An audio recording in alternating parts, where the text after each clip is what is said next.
अगर मुसलमानों का बाल बांका इस देश में होगा तो वो सुरक्षित रहेंगे।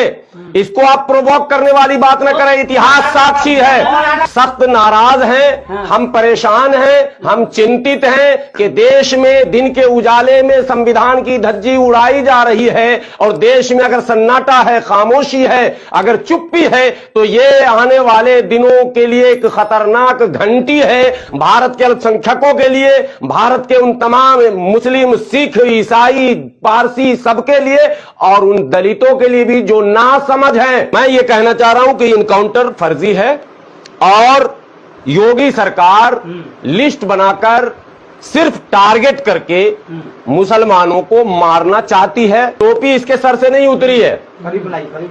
देखिए सब लोग, आप भी पर जरा सा जूम कर रहा हूं, जरा सा दिखाइए इसको। टोपी सर से नहीं उतरा। एडीजी साहब ने कहा तड़प तड़प के मरा। तड़पेगा तो हाथ पर ऐसे करेगा, मोबाइल मेरे हाथ में रहेगा क्या तड़पने पर? वो गन हाथ में है, टोपी सर पर है। बाबा का जो आतंक है उसको देख के सारे लोग भगवा खरीद रहे हैं धड़ाधड़। यही लाइसेंस है आपके जान की अमानत के लिए। अगर आप सलामती चाहते हैं तो भगवा गमछा खरीद लीजिए, पुलिस भी कुछ नहीं करेगी आपका। खरीद लिया? मैंने भी खरीद लिया। क्या करे भाई, सबको जिंदगी से आजकल बड़ी मोहब्बत है और सब लोग चाहते हैं जिंदा रहना। अगर बाबा के राज में जिंदा रहना है तो शर्त है कि आप भगवा गमछा खरीद लीजिए।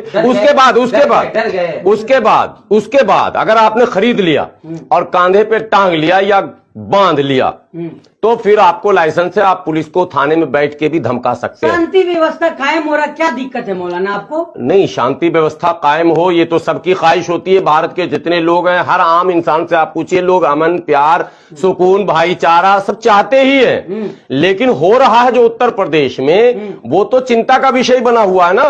अगर अपराधियों को ठिकाने लगाना है, अगर अपराधियों को ही इनकाउंटर करना है, अगर अपराधियों को ही मिट्टी में मिलाना है तो भाई कौन है जो आपका विरोध करेगा साहब? प्रत्येक व्यक्ति आपके साथ खड़ा होगा। लेकिन दो तीन सवाल पैदा होता है। पहले ये कि भारत में एक बहुत बड़ा संविधान है और संवैधानिक व्यवस्था है। उस व्यवस्था में एक पार्ट न्यायपालिका है, कार्यपालिका है, विधायिका है और आप जैसे मीडिया को भी कहा गया वो भी एक चौथा स्तंभ है। यहां आम भारतीयों का कर्तव्य क्या होगा ये तय कर दिया गया। जो मौलिक अधिकार की आप बात करते हैं, मौलिक कर्तव्य हैं। आम भारतीयों को क्या हां और क्या ना, ये दोनों तय हैं। इसी तरह से जो सत्ता शासन पर बैठे लोग हैं उनको भी तय किया गया क्या हां और क्या ना। इसी तरह से न्यायपालिका में जो लोग उच्च पदों पर हमारे जजेस बैठे हुए न्यायाधीश महोदय, उनके लिए भी रूल रेगुलेशन संविधान में तय है। जो पुलिस प्रशासन में जो लोग हैं उनके लिए भी रूल और रेगुलेशन है। लेकिन जब सत्ता पर बैठी सरकार और सरकार के अधीनस्थ काम करने वाले दूसरे तमाम जो लोग हैं, वो अगर कानून को किनारे रखकर, कानून की किताब को बंद करके अगर वो चाहे अपनी हुकूमत करना तो ये तालिबानी हुकूमत कहलाएगा, जो उदाहरण दिया जाता है।